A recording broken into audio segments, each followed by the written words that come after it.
everyone, it's Mina. Today, I'm going to show you how I make hair look more three-dimensional. This time, I'm using a side view illustration to make it easier to explain. But these tips can be applied to characters at any angle. Here are some tips to keep in mind. If you follow these steps, you will be able to create characters with more dimension. Alright, let's get started. When you are working on the line knot, be sure to draw the shape of the character's skull first. Now for the first tip, draw from back to front, layer by layer. For simple hairstyles, you can just start drawing without much thought.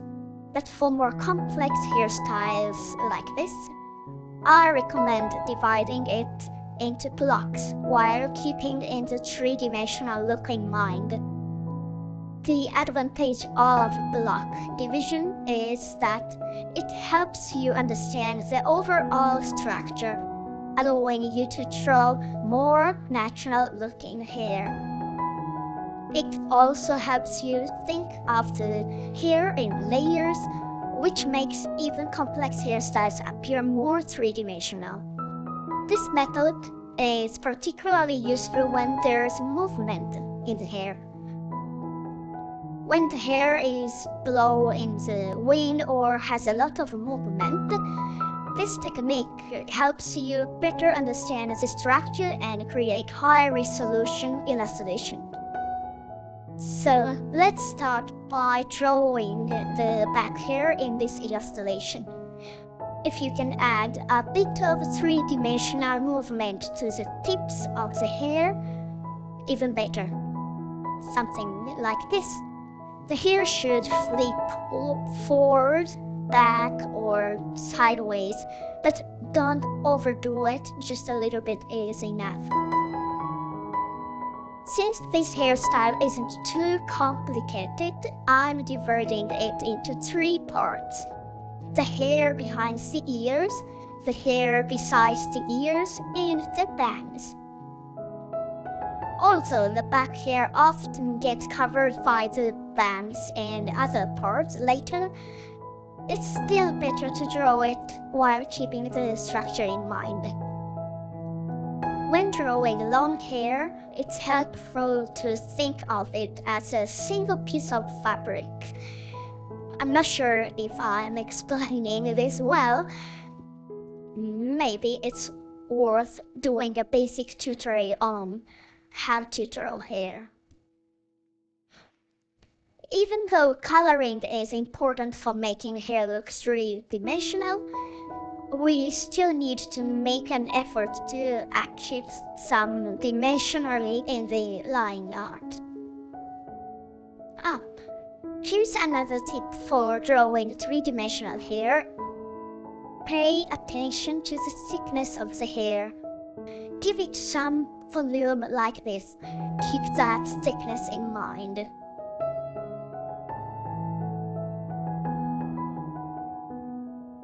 When it comes to coloring, the first step is the same as in the line knot. Understand the hair structure and color it while thinking about the layers and blocks. If there is a background, always start with the background first. When coloring the hair, the placement of the shadows is crucial. If it's a character design without a background, of course we can just start coloring the hair right away. When adding the shadows, make the shadow areas larger and lighter as they get farther from the skin. To explain in more detail, like this, when the hair is close to the face, make the shadow narrow and dark. When the hair is farther from the face, broaden the area and make the shadow lighter as it fades out. This helps the viewer subconsciously understand how far the hair is from the skin. Closer means darker and finer. Farther means wider and lighter. Okay, let's add some shadows to this artwork. I want to emphasize that the bangs are away from the forehead, so I will make the shadow larger. On the other hand, the hairline near the ear is close to the skin, so I will barely add any shadow there. Once the base coloring is done, I will add the finishing touches to the hair strand.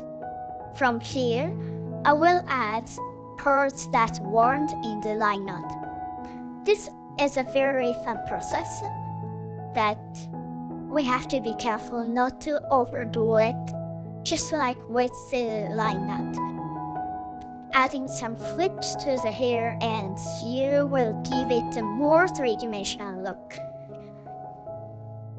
I want to create the effort of the hair flowing not towards the back, but forward, towards the front of the screen. It's very difficult to explain. I hope you guys understand what I mean.